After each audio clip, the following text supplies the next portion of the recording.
ಕ್ಷೇತ್ರ ಮೊದಲಿಗೆ ಯೋಗಮನೇಶ್ವರ ಸ್ವಾಮಿನ ಮೊದಲು ಅವರೊಬ್ಬರೇ ಬಂದಿದೆ ಈ ಕ್ಷೇತ್ರಕ್ಕೆ. 20 ವರ್ಷಗಳಾಯ್ತು ಯೋಗಮನೇಶ್ವರ ಸ್ವಾಮಿನ ಪ್ರತಿಷ್ಠಾಪನೆ ಮಾಡ್ದ. ಅವಾಗೂ ನಾನು ವೃತ್ತಿಯಲ್ಲೂ ಸಮೇತ ಏನೂ ಇರ್ಲಿಲ್ಲ, ತುಂಬಾ ಕಡು ಬಡತನ, ತಿನ್ನಲು ಊಟಕ್ಕೂ ಕಷ್ಟವಿತ್ತು. ನಮ್ಮಪ್ಪ ಯೋಗಮನೇಶ್ವರನ ಪ್ರತಿಷ್ಠಾಪನೆ ಆದ ನಂತರ ಈ ಕ್ಷೇತ್ರ ತುಂಬಾ ಅಭಿವೃದ್ಧಿಯಾಗಿ ಗ್ರಾಮಗಳಿಗೆ ಸುತ್ತಮುತ್ತ ಇರ್ತಕ್ಕಂಥ ಎಲ್ಲ ಭಕ್ತಾದಿಗಳಿಗೂ ಅನುಕೂಲ ಮಾಡಿಕೊಡ್ತಾ ನನಗೂ ಅನುಕೂಲ ಮಾಡಿಕೊಟ್ಟಿದ್ದಾನೆ ಯೋಗಮನೇಶ್ವರ. ಅವ್ರು ಬಂದಿರೋದೇ ಯೋಗದಲ್ಲಿ. ಆಮೇಲೆ ತಾಯಿ ಚಾಮುಂಡೇಶ್ವರಿ ಬಂದ್ರು, ಆಮೇಲೆ ಪಾರ್ವತಿ ದೇವಿ, ಆಮೇಲೆ ಮಹಾಬಲೇಶ್ವರ, ಈಗ ಬೃಹದೇಶ್ವರನೇ ಬಂದು ಎಲ್ಲ ಈ ಕ್ಷೇತ್ರದಲ್ಲಿ ಕೂತ್ಕೊಂಡಿದ್ದಾರೆ.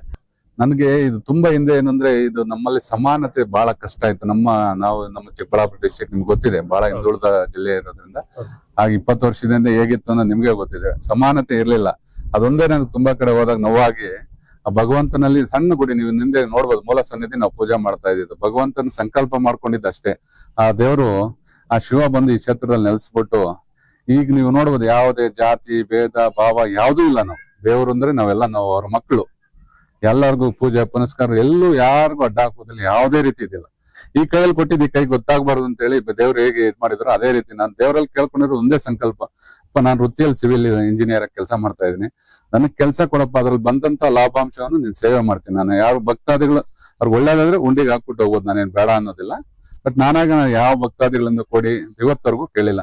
ದೇವ್ರಿಗೆ ಕೇಳಿರೋದೊಂದೇ, ನನಗ್ ಬಂದಂತ ಲಾಭಾಂಶವನ್ನು ನೀನ್ ಸೇವೆ ಮಾಡ್ತೀನಪ್ಪ ಅಂತ ಭಗವಂತಲ್ಲಿ ಸಂಕಲ್ಪ ಮಾಡಿದ್ದೀನಿ. ಅದೇ ರೀತಿ ನಡ್ಕೊಂಡು ಹೋಗ್ತಾ ಇದ್ದೀನಿ ಅಷ್ಟೇ. ಶ್ರೀ ಕ್ಷೇತ್ರ ಬಿಕ್ಲಳ್ಳಿ ಅಂತ ಹೇಳಿದ್ದು ಪ್ರತಿ ವರ್ಷವೂ 4-5 ಕಾರ್ಯಕ್ರಮ ಬಹಳ ಅದ್ದೂರಿಯಾಗಿ ನಡೆಯುತ್ತದೆ. ಜನವರಿಯಲ್ಲಂತೂ ಸಂಕ್ರಾಂತಿ ಉತ್ಸವ, ಹಸುಗಳನ್ನ ಕಿಚಾಯಿಸೋ ಹಬ್ಬವನ್ನು ಮಾಡ್ತೀವಿ. ತುಂಬಾ ಅದ್ಭುರಿಯಾಗಿರುತ್ತದೆ. ಮತ್ತೆ ಶಿವರಾತ್ರಿಗೆ ಫೆಬ್ರವರಿ ಇಲ್ಲ ಮಾರ್ಚ್ ಅಲ್ಲಿ ಮಹಾಶಿವರಾತ್ರಿ ಆದಾಗ ಹೆಣ್ಮಕ್ಳೆಲ್ಲ ಅಭಿಷೇಕ ಮಾಡ್ತಾರೆ. ನೀವು ಅದನ್ನ ನೋಡ್ಬೇಕು. ಶಿವನಿಗೆ ಎಲ್ಲಾ ಗರ್ಭಗುಡಿಗೆ ಬಿಟ್ಟು ಶಿವರಾತ್ರಿ ದಿವಸ ಎಲ್ಲಾ ಹೆಣ್ಮಕ್ಳನ್ನ ಬಿಟ್ಟು ನಾವು ಅಭಿಷೇಕ ಮಾಡಿಸ್ತೀವಿ. ಯಾವ ದೇವಸ್ಥಾನದಲ್ಲೂ ಹೆಣ್ಮಕ್ಳನ್ನ ಎಲ್ಲಾರನ್ನು ಬಿಟ್ಕೊಳಲ್ಲ.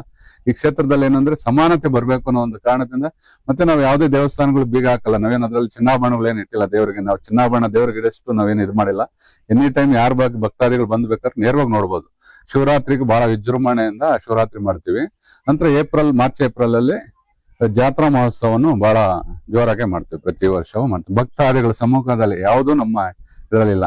ಆ ಯೋಗಮನೇಶ್ವರನ ಆಶೀರ್ವಾದದಿಂದ ಎಲ್ಲ ಭಕ್ತಾದಿಗಳ ಸಹಾಯದಿಂದ ನಡ್ಕೊಂಡು ಹೋಗ್ತಾ ಇದೆ. ಈ ದೇವಸ್ಥಾನ ಕಟ್ಟಬೇಕಾದ್ರೆ ಸಂಕಲ್ಪ ಏನ್ ಮಾಡಿದೀನಿ ಅಂದ್ರೆ, ನಾನ್ ಪ್ರತಿ ದಿವಸ ಪೂಜೆ ಮಾಡೋದಿಲ್ಲಪ್ಪ. ನನ್ನ ಇನ್ನ ಒಂದು 15-20 ವರ್ಷ ನಾನು ಅಮಾವಾಸ್ಯೆ ಹುಣ್ಣಿಮೆಗೆ ಮಾತ್ರ ಪೂಜೆ ಮಾಡ್ತೀನಿ. ಬೇರೆ ದಿವಸ ನನ್ನ ಕೈಲಿ ಆಗೋದಿಲ್ಲ ಮಾಡೋದಕ್ಕೆ. ಅಲ್ಲಿ ತನಕ ಅಮಾವಾಸ್ಯೆ ಹುಣ್ಣಿಮೆಲೆ ಮಾಡ್ತೀನಿ.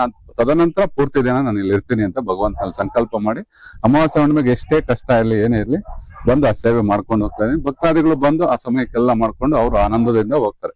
ಬರ್ಬೇಕಾದ್ರೆ ದುಃಖದಿಂದ ಬಂದ್ರು ಈ ಕ್ಷೇತ್ರದಿಂದ ಹೋಗ್ಬೇಕಾದ್ರೆ ನೀವು ಯಾರಾದ್ರೂ ನೋಡಿ ಆನಂದದಿಂದ ಹೋಗ್ತಾರೆ. ಊಟ ತಿನ್ಕೊಂಡು ಆರಾಮಾಗಿ ಪ್ರಸಾದ ಮಾಡ್ಕೊಂಡು ಯಾವುದೇ ರೀತಿ ಅಡ್ಡಿ ಆತಂಕ ಇಲ್ಲ ಅವ್ರಿಗೆ.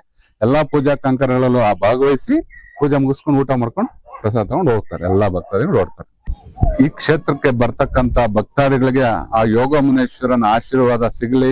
ಮತ್ತೆ ಅವ್ರ ಕುಟುಂಬದ ನೋವುಗಳಲ್ಲಿ ಬರ್ತಾರೋ, ಅವ್ರು ಏನೇನ್ ಕೇಳ್ಕೊಳ್ತಾರೋ, ಆ ಭಗವಂತ ಯೋಗಮನೇಶ್ವರ, ಮಹಾಬಲೇಶ್ವರ, ಇಲ್ಲಿರ್ತಕ್ಕಂಥ ಬೃಹದೇಶ್ವರ ಸ್ವಾಮಿ ಶಿವ ಪಾರ್ವತಿ ಹೇಗೆ ಇಲ್ಲಿ ನೆಲೆಸಿದಾರೋ ಅವ್ರ ಕುಟುಂಬದಲ್ಲೂ ಸಮೇತ ಹಾಗೆ ಇದ್ದು ಅವ್ರ ಕುಟುಂಬಕ್ಕೆ ಎಲ್ಲವನ್ನೂ ಕೊಟ್ಟು ಸಕಲ ಐಶ್ವರ್ಯನ್ನು ಕೊಟ್ಟು ಅವ್ರಿಗೆ ಆನಂದ ಕೊಡ್ಲಿ. ಅವ್ರ ಏನ್ ಭಕ್ತಾದಿಗಳು ಕೋರಿಕೆ ಕೇಳ್ಕೊಳ್ತಾರೋ ಈ ಭಗವಂತ ಈ ಕ್ಷೇತ್ರದಿಂದ ಅವ್ರಿಗೆಲ್ಲ ಒಳ್ಳೇದ್ ಮಾಡ್ಲಿ ಅಂತ ಹೇಳಿ ದೇವರಲ್ಲಿ ಕೇಳ್ಕೊಳ್ತೀನಿ.